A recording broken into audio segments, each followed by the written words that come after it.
So, Arch Mage promotion. Woo! My fly ran out. Thoughts on the Arch Mage promotion? If you know what you're doing... Oh, did I... I did not kill some enemies in Freehaven? Sacrilege. Or maybe they just keep respawning.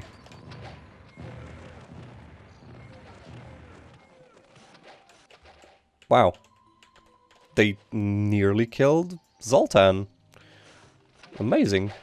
And for some reason I keep getting a lot of damage with everybody. Who's killing me? Are they up there? No? Where are they? Oh, like there's a massive amount of these dudes here.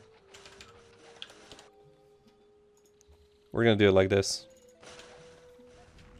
I don't know how many lizard men I just killed, but I guess there's gonna be quite a few bodies there. It feels like there was... I'm gonna say a number of them.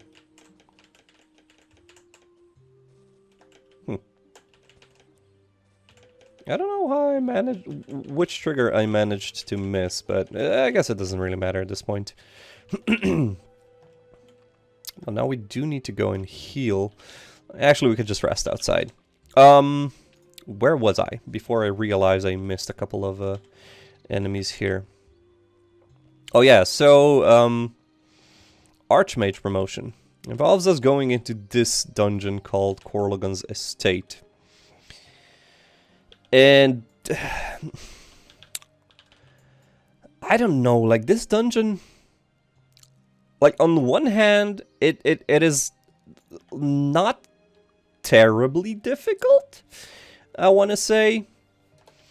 But on the other hand, when you get to the end, it's like, it sort of throws, you know, like a curveball. And it's also like really long and nasty. Now take that as you want, but I usually leave it for later on.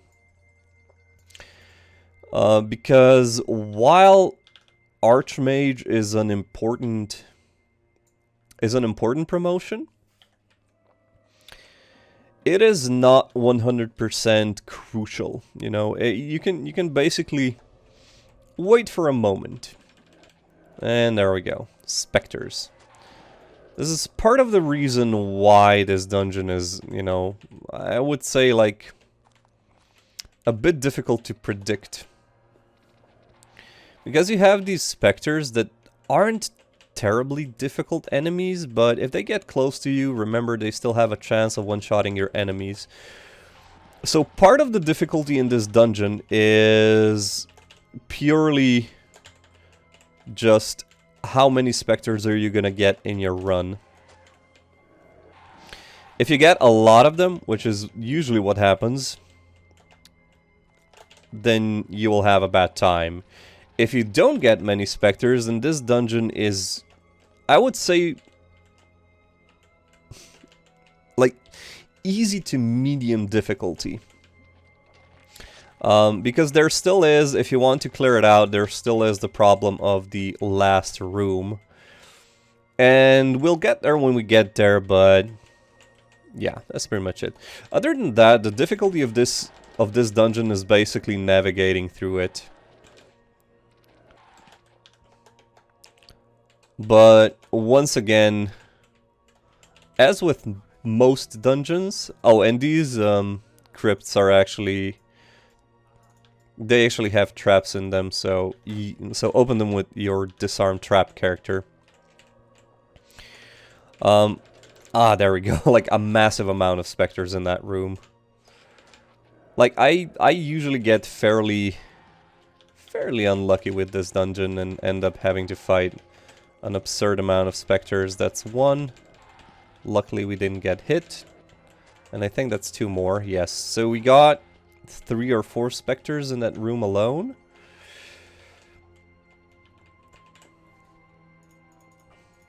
But we did manage to survive.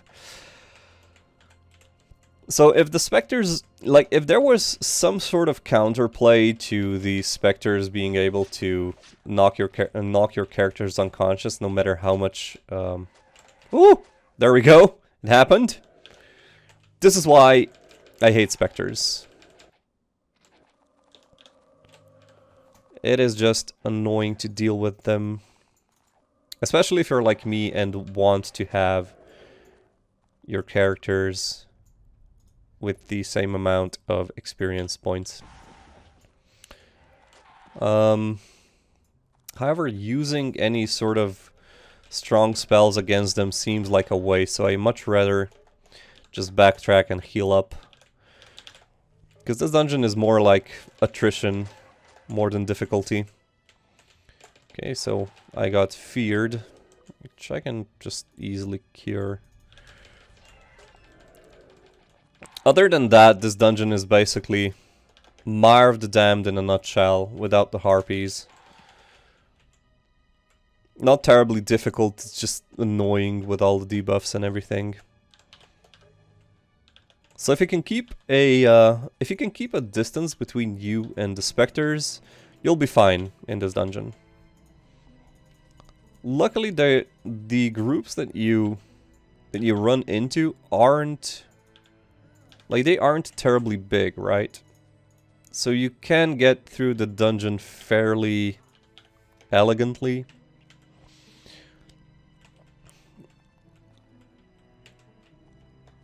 Because there's a lot of room for you to backtrack.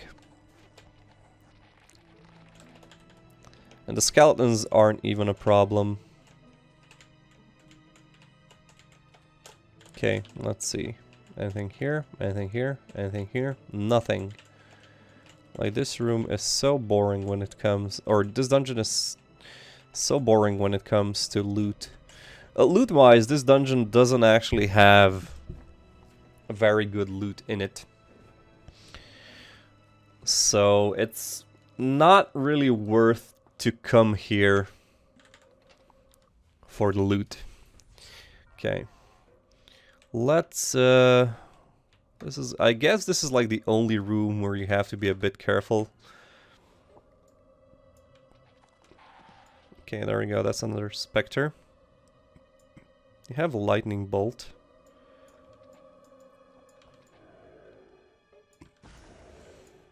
But I'm gonna be using just Ice Bolt against these guys. Possibly Spark later on, but I'm going to go into turn-based combat so I can sort of see when the specters come, so I can use spells against them, because I want to reliably get them down. Basically, ghosts and specters are gonna fly up. Ooh, that was a specter, and I didn't really kill him the way I was supposed to. I just hope there's not a specter behind him. No, there's an evil spirit behind him. No specters. A specter. Okay. Please don't hit me, bro. Okay, good. So we should be getting to the last few ghosts, I think. Oh. There we go, another spec. Shit. Healing touch. Okay. So you're awake. Now he's trying to get out.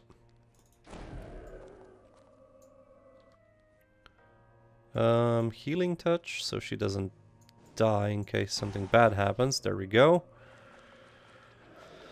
Okay. So basically specters will eat your health up like it's nothing. And like I said, there is no counterplay to this. It basically just happens. They are also immune to any sort of like body or spirit offensive spells, so keep that in mind.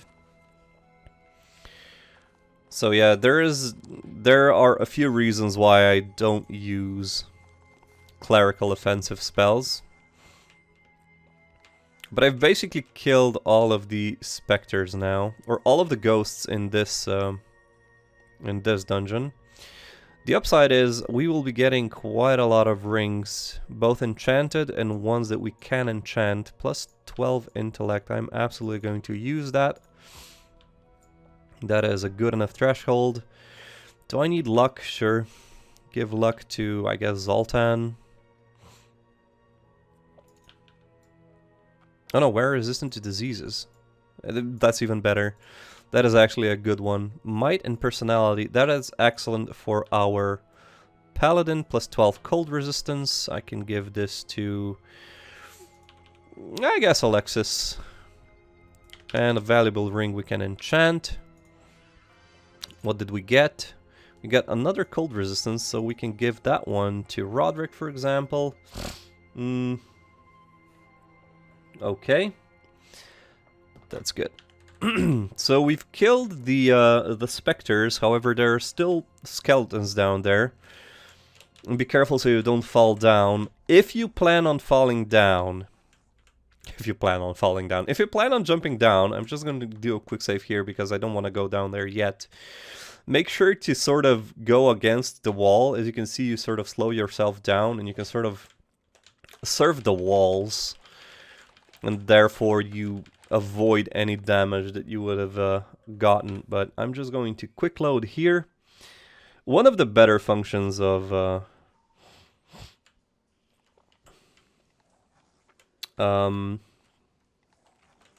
one of the better sort of functions of Greyface.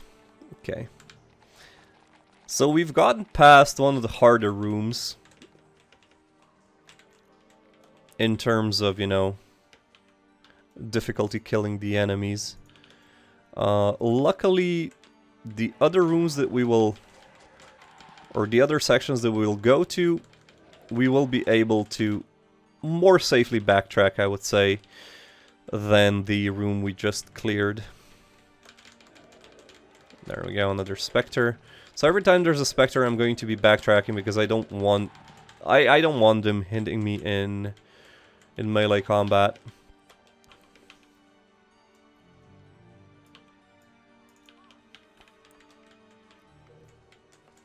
Because that sucks. Because they have a chance of, well, killing me, I guess. Just ghosts and evil spirits, that is good. Okay, I don't know why I said that. If anybody knows, please tell me. There should just be skeletons here. So nothing too serious. But I think the next room has some charm. Not has some charm, but has some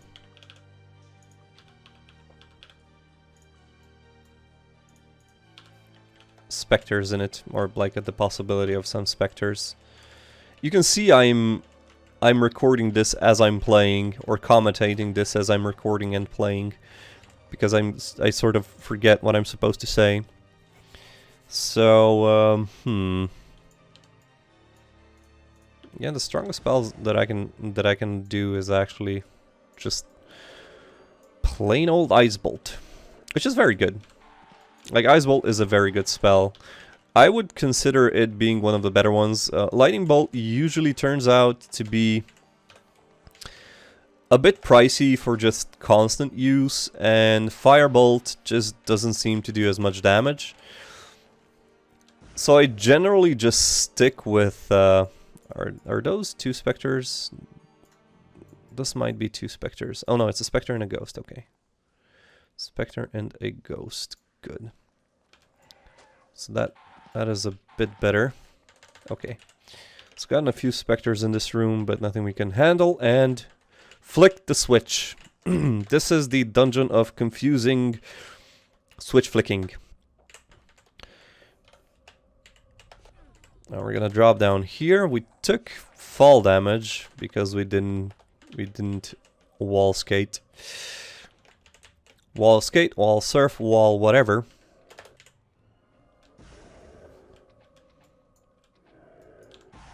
There we go.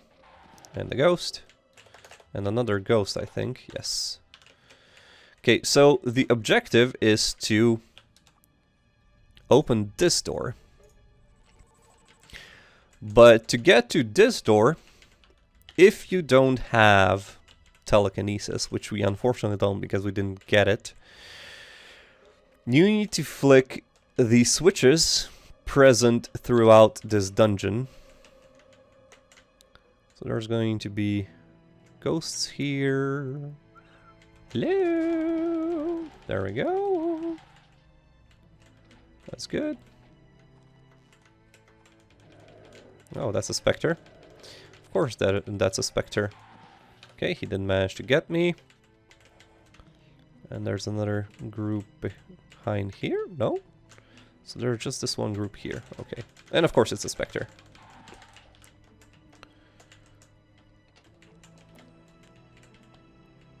So yeah, this place is nasty. Flick another switch. There is, like, if you have Telekinesis, there really is only one switch that you have to flick. And I'm gonna show you the switch in just a moment. Unfortunately, we don't have access to Telekinesis, which means we will have to still do all the switches, but that's sort of like the point, right? We are going to be running through the whole dungeon anyway, so... Here. Okay, so this is the switch that you actually have to flick to open the doors that I showed earlier. If you have Telekinesis, it doesn't matter like how much mind magic you have. If you have like mind magic 1, you can just flick that one. But we don't have it because we didn't get it in the room. The room? We didn't get it in the mind magic guild, unfortunately. But Telekinesis is actually a very, very useful spell in certain situations. It is definitely one of the spells that has, like, I would say the most potential of making certain things trivial.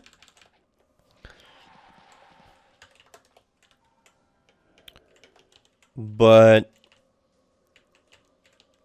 I guess it doesn't really matter for this particular playthrough because we're still going to be running through the rest of the dungeon. Or the remainder of the dungeons, I want to say. Okay, Spectre is gone, and now I think we only have evil spirits and ghosts left. And I'm not nearly as afraid of them as I am of specters.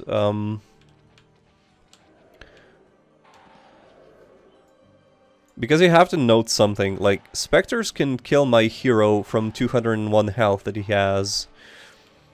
Like, they knock him unconscious, and if you get unlucky and get a few damage, get some damage, I only have 14 endurance, so if somebody knocks me, if a specter knocks me unconscious, basically I'm on 0 HP, and then if I get 14 more damage on my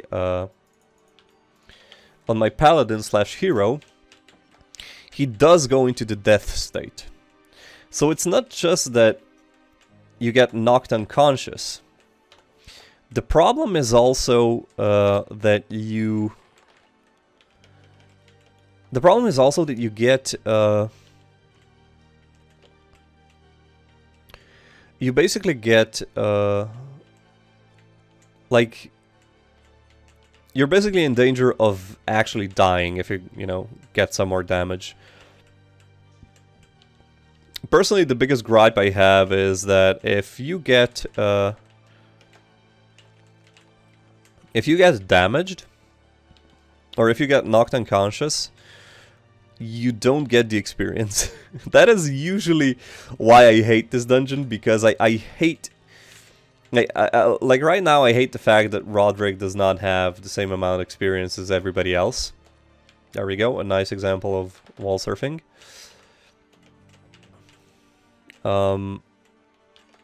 But I'm not going to reset my play just because of that. So last time we learned that if we choose the character that has perception, we can actually avoid the bad effects.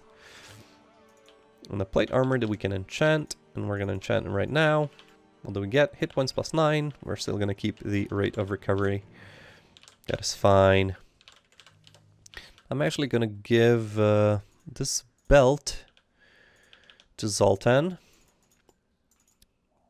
because I want you to regen the spell points, because he is actually using offensive spells. Now this Spectre is far enough away that I think I'll be able to kill him. Oh! With just bows, but the other one got too close. Okay.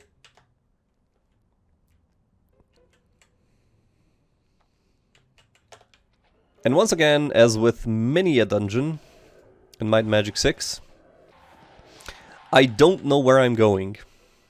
I know where I have to be, but in a casual non-clearing out the dungeons playthrough that I do, I just use Telekinesis. Get to the button that I know, which I know where it is, and then finish the dungeon. And this is the second to last button that we actually have to flick.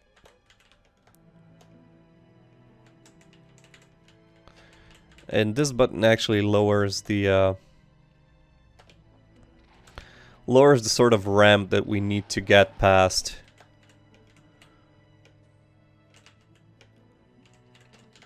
To flick the last button and get to the end of the dungeon. So this is another like very confusing dungeon in Might and Magic 6.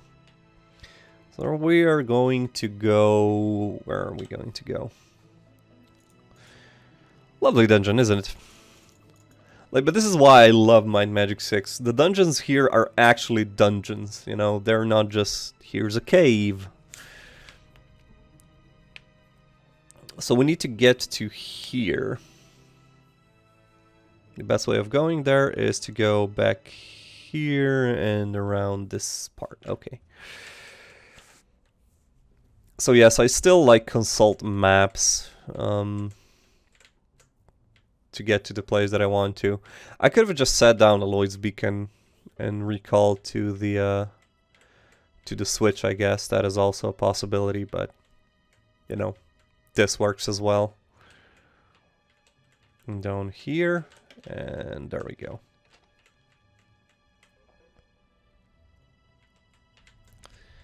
We are getting to the end of the dungeon. Let's rest here. Okay, nobody attacked us. That's good. Even though we were on yellow. And now we're going to buff ourselves up because the ending of the dungeon is a sort of a step up in terms of difficulty compared to everything else. So we're going to do this. And I'm just going to show you what I mean. Okay. Oh, I wonder if you heard that. That was something else. That was not a ghost. That was not a skeleton. That was a friggin' power lich. Now, as soon as you open these doors, and I'm not sure if you actually need to, if you need to open them. If you then try to run back, you know, to avoid the lich that just was nasty enough to be here. Like this is a hard-coded power lich, by the way. It is always here. And I think this is supposed to be like Corlagon. I'm not sure though. If you try to turn around and run away, you will actually get teleported into the room. And I think like some ghosts or evil spirits or something will actually spawn behind you as well. So you are trapped as soon as you come to this place. I'm not sure if you have to open the door to sort of arm the trap, but I'm not going to test it. So yeah, this is the reason why I don't do Corlagon's estate. Power liches are doable, even on earlier levels. However, they are annoying to deal with. They don't deal terribly, like a terrible amount of damage. However, the damage is significant enough that you might want to stay a bit safer. It is no Minotaur King, it is no dragon, but but the damage that they deal is still fair enough. There we go. And kill the 2 skeleton lords. And I think what will happen when we try to get out, we will run into the teleport that I mentioned earlier. Okay, the reason why we wanted to get here is because of the Crystal of Terex. So now we're done with the dungeon. However, I just want to show you this. There we go. Got teleported and enemies spawned behind us. Oh, even a specter spawned. Let's see if we get unlucky.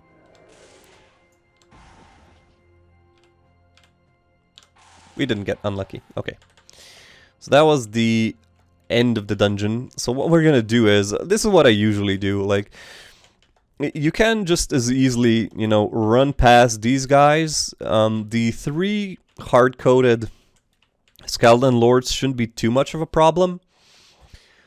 So you can just run past them, grab this chest, grab the Crystal of Terex, and then Town Portal to Mist. Because what we wanted the Crystal of Terex for is to finish, and this time for real, finish the last promotion of our party members. The Arch Mage. We actually have to grab the quest first, but we didn't do that earlier. So let's just do it. By the way, Albert Newton has like the best texts. If you want a good laugh, he has the best texts. Unfortunately, it's really hard to know where you actually have to go to finish his quests. So yeah, that actually for real finishes up the last character promotion quest for our party. We only have the druids left now, for real this time. I can't believe I missed it last time. Okay, so let's go ahead and sell our stuff. Actually, enchant it first. Fire resistance plus 9, almost to the cutoff point. Endurance plus 10, might as well use it on, sure, Alexis. Why not? And sell the rest.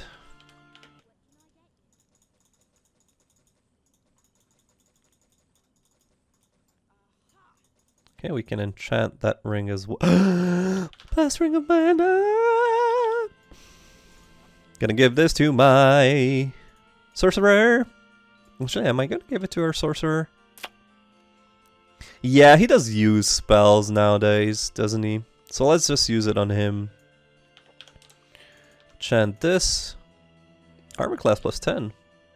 Not bad. Who actually needs the armor class? The sorcerer does. So let's switch it out for the might, I guess. And we're gonna give the might to our paladin. And give him the 10 bonus armor class. Also give this back to Serena so she starts regenerating her own. You know what, let's use this as well. So she starts regenerating her spell points. Okay, have a bunch of stuff now.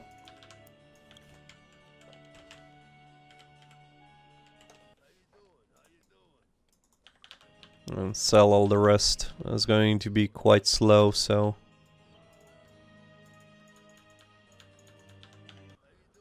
So these things are either enchanted or not, but we can't enchant them anyway, so we're not even going to check. And now I just have the weapons, let's see. We can enchant a few of them at least. And I don't really need any more weapons, or like we have the best weapons available to us at this point. Like, we didn't get any other good base weapons, is what I wanted to say, but kept failing at doing. Okay, so that is pretty much it. Man, we got lucky with the Titanic Trident, I swear to God. It is a good enchantment.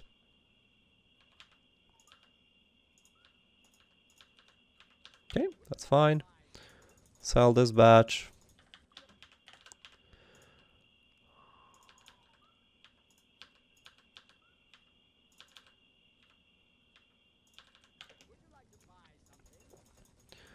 So the problem is my cleric doesn't have a lot of inventory space left because I'm sort of stocking on my potions and everything.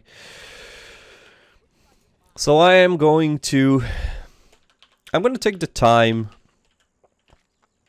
after this. I'm gonna wrap up my session now, and I'm gonna take time, probably off camera, to mix up the potions into stat potions.